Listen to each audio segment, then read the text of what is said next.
Yan, isang magandang hapon sa ating mga sangkay, ano? Nandito tayo ngayon sa Bypass Road, Palo, Leyte, kung saan sinalubong natin itong delivery ng ating RTL cages, no? Para sa ating mga installation na gagawin sa mga susunod na araw. Para sa Matalom, Leyte, Ormoc City, may Samar tayo. So, ayan, ito yung mga cage na i-install natin para sa ating mga customer. Ayan, galing Manila po yan, mga sangkay, ano? So, sinalubong lang natin.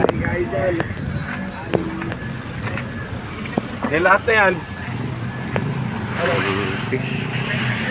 Okay, ayan. So, ito yung bago nating supplier ng ating cage. Ayan, dito kami sa tulay mismo. Itong bungad nitong bypass area. Okay.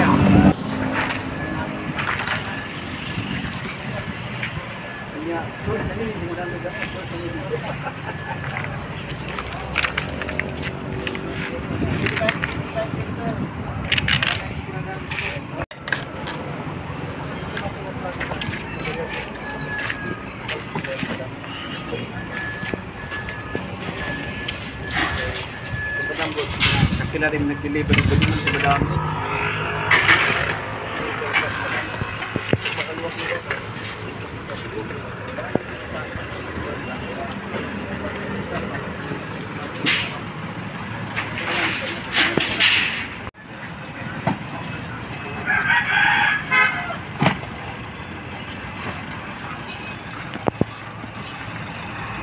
Pila ka bukang feeder, boss? 18. Sobra kayo na, busing. Ngayon, dugtong man ninyo. Malaki tayo sa kumpang. Ayaw, pangkuan na lang.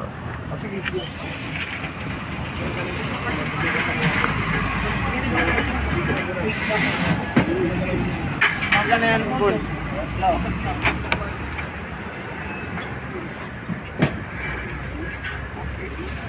Ha?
So, yan mga sangkay, ano? Natapos na tayong magkarga ng cage natin. For installation na yan sa mga customer natin. Punta tayong Ormoc, saka Matalom, Leyte. Okay, thank you so much at saka magandang hapon. Shoutout sa ating lahat mga sangkay. Yeah!